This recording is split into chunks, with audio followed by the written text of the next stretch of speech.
Hello student. आज हम लोग डिस्कस करेंगे कन्वर्स ऑफ पाइथागोरस थ्योरम। इसके पहले वाले वीडियो में हमने पाइथागोरस थ्योरम प्रूव किया था। आइए देखते हैं कि कन्वर्स ऑफ पाइथागोरस थ्योरम का स्टेटमेंट क्या कहता है।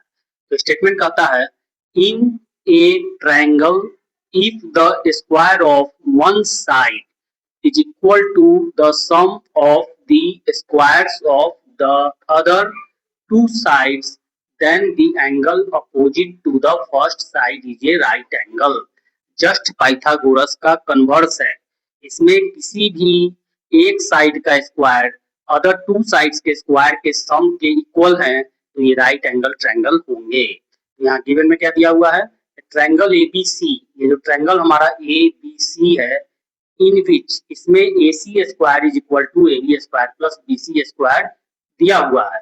यानी ए सी स्क्वायर इस साइड का स्क्वायर जो है इसके स्क्वायर और इसके स्क्वायर के सम के इक्वल है। प्रूफ करना है कि ए सी स्क्वायर के इक्वल है, इसलिए ए सी के जस्ट सामने opposite to the first side, that means A C के सामने ये जो हमारा बी है वो 90 डिग्री होगा। वाई टू प्रूफ में लिखा हुआ है angle B is equal to 90 degree. Clear. आइए कंस्ट्रक्शन में देखते हैं। कंस्ट्रक्शन में हमने क्या किया है कि एक ट्रायंगल डीईएफ बनाया है। डीईएफ ये कंस्ट्रक्शन किया गया है और इस तरह से कंस्ट्रक्शन किया गया है कि डीई का जो लेंथ है वो एबी के इक्वल है, या डीई जो है वो एबी के इक्वल है, एंड ईएफ ईएफ जो है हमारा वह बीसी के इक्वल है, and angle E is equal to 90 degree. और एंगल ई हमने क्या लिया है 90 डिग्री। इसमें ये 90 नहीं है, इसमें ये 90 हमें प्रूफ करना है। कंस्ट्रक्शन क्लियर है। आइए अब देखते हैं प्रूफ। प्रूफ में क्या देखते हैं, triangle DEF.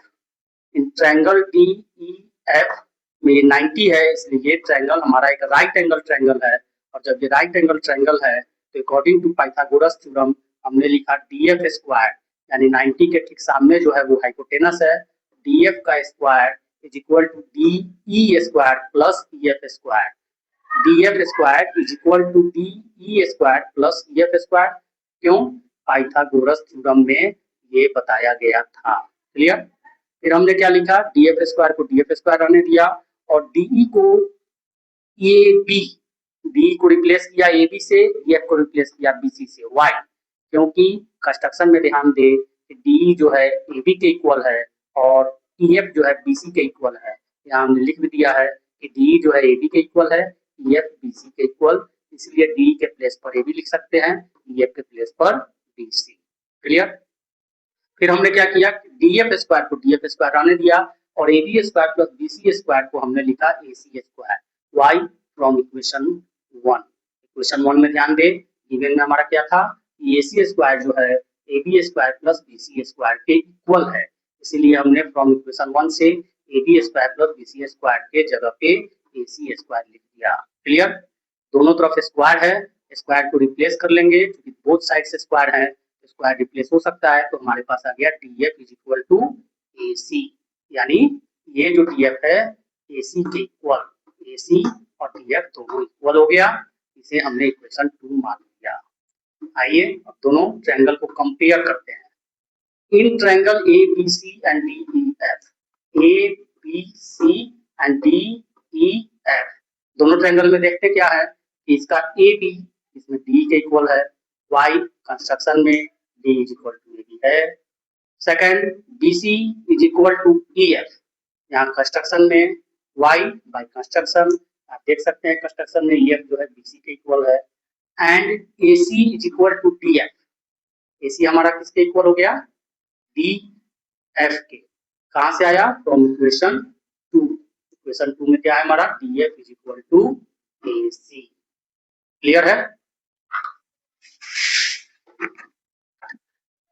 Therefore, triangle ABC and triangle DEF congruent हो गए हैं। क्यों?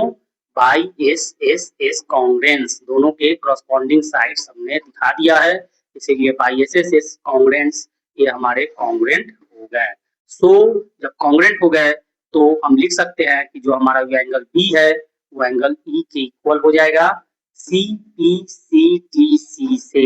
That means corresponding parts of congruent triangle are congruent। कहीं कहीं CPCT भी लिखा रहता है, सी नहीं रहता है, कोई प्रॉब्लम नहीं है। आप CPCT भी लिख सकते हैं और CPCTC भी लिख सकते हैं, जैसा कि हमने इसका भी फुल फॉर्म बता दिया। इसका लास्ट में आर कॉन्ग्रुएंट हो जाता है, इसलिए सी लिखे या ना लिखे कोई फर्क नहीं पड़ता है। एंगल बी हमारे एंगल ई के इक्वल हो गए, एंगल बी को हमने रहने दिया है और एंगल ई के प्लेस पर हमने 90 लिखा। क्यों? कंस्ट्रक्शन पर ध्यान दे, यहाँ पर कंस्ट्रक्शन में एंगल ई 90 डिग्री लिए गए थे, यानी ये एंगल हमारा 90 है, इसलिए यहाँ पर लिख दिया गया कि एंगल ई जो है 90 है, कंस्ट्रक्शन से आया है, इसलिए ई के प्लेस पर हमने 90 लिख दिया और हमारा ये थ्योरम प्रूव्ड हो गया। इस थ्योरम को फिर देख ले, नहीं समझे हैं दोबारा देखे, दोबारा सुने, 3 बार देखे, 4 बार देखे। अगर उसके बाद भी नहीं समझ में आता है तो आप कमेंट में डालें कि सर इसको समझने में प्रॉब्लम है, तो मैं बोर्ड पे आके इसको स्टेप बाय स्टेप आपके लिए समझा दूंगा। इसके लिए आपको कमेंट करना पड़ेगा ताकि मुझे पता चल सके कि आप नहीं समझे हैं। ओके, एक चीज हमने नोट में लिखा है, नोट लिखने का पर्पस ये है कि कभी इस चीज का हम यूज करते हैं कि किसी ट्रायंगल में एक साइड के स्क्वायर अदर 2 साइड्स के स्क्वायर के सम के इक्वल हैं, तो हमें ये स्टेटमेंट कॉज में ब्रैकेट में लिखना पड़ेगा। अगर ये नहीं लिखना चाहें तो इसी थ्योरम को कहा जाता है, this theorem is also known as converse of Pythagoras theorem, यानी कि हम इसका अगर यूज करें तो वहां पर ब्रैकेट में कन्वर्स ऑफ पाइथागोरस थ्योरम डाल देंगे, इतना लंबा स्टेटमेंट लिखने का जरूरत नहीं है। ओके, क्लियर है? ठीक है, फिर मिलते हैं नेक्स्ट वीडियो में नेक्स्ट थ्योरम या डिडक्शन के साथ। Okay, good bye, best of luck.